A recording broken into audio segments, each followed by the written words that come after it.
Today, the name Silicon Valley is synonymous with innovation, startups, venture capital, artificial intelligence, some of the most valuable companies in human history. But here's a surprising question. Why is it called Silicon Valley? Not Software Valley, not Startup Valley, not Technology Valley, Silicon Valley. The answer reveals a forgotten truth about the region. Because before Silicon Valley built apps, websites, and AI models, it built something far more physical. Tiny pieces of silicon that would become the foundation of the modern world. For generations, Santa Clara Valley was known by a very different name. The Valley of Heart's Delight.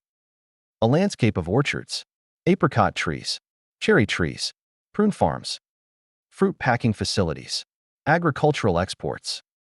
Nothing about the valley suggested it would become the technological center of the world.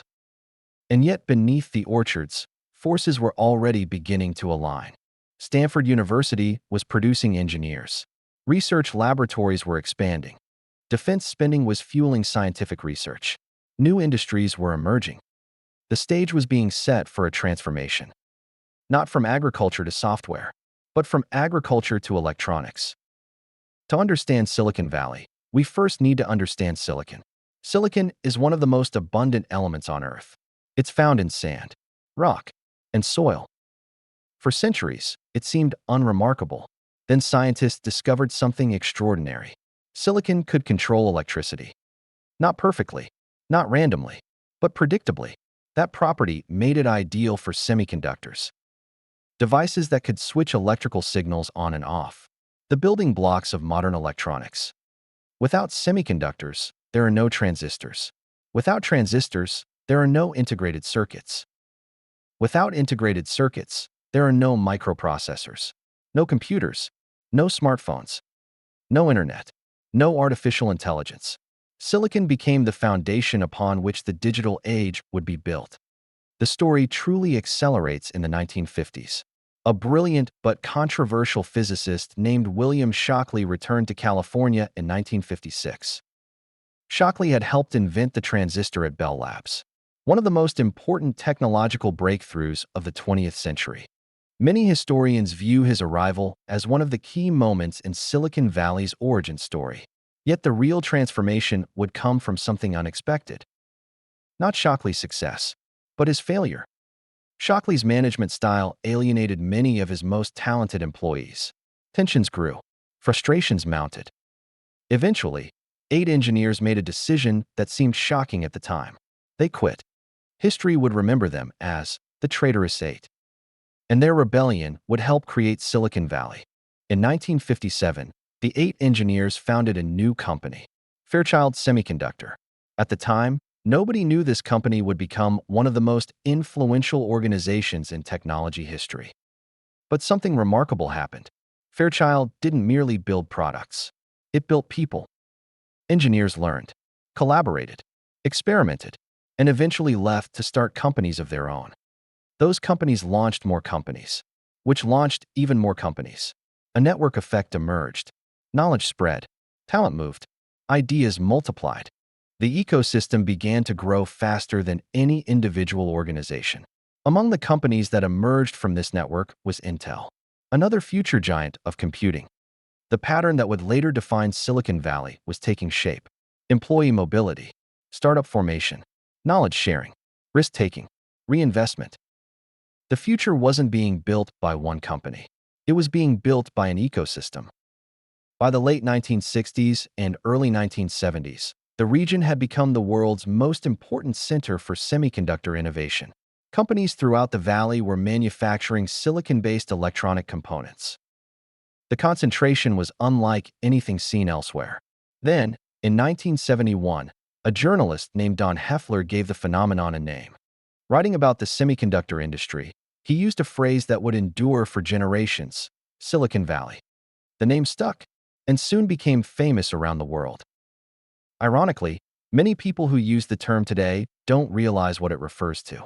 It isn't a reference to technology in general. It isn't a reference to software. It isn't a reference to startups. It's a reference to a specific material: silicon, the substance powering the semiconductor revolution. Today, Silicon Valley is often associated with software companies. social networks, search engines, cloud computing, artificial intelligence. But none of those industries could exist without semiconductors. Every digital breakthrough rests upon a physical foundation. Chips, circuits, electrons, manufacturing. Silicon Valley began as a place that made things, tiny things, but incredibly important things. The semiconductor industry didn't just create products. It created the culture and structures that later defined the region. Technical talent mobility, university-industry collaboration, startup formation, venture-backed growth, knowledge spillovers. The software revolution would arrive later. The internet revolution would arrive later. The AI revolution would arrive later. First came silicon. Throughout Bay Origins, we've explored the foundations that made Silicon Valley possible. The gold rush created a culture of opportunity. Trade connected the region to global networks. Stanford developed talent. The Bay Area attracted dreamers willing to take risks. Now we reach a pivotal moment. The point where those foundations begin producing a new kind of industry. Semiconductors. The valley's name reminds us of something important. Silicon Valley was not originally built around apps, or websites, or algorithms. It was built around manufacturing technology, physical innovation, engineering. The chips created here would eventually power nearly every major technological revolution that followed. Which brings us back to the question at the heart of Bay Origins. Why did it happen here? Perhaps because by the 1950s, the Bay Area had accumulated everything needed for a breakthrough. Talent, institutions, capital, research, risk tolerance, networks. The silicon chips were the spark. The ecosystem was the fuel. The innovator's ledger. Lesson 1. Great revolutions often begin with infrastructure. Most people remember the applications. History remembers the platforms.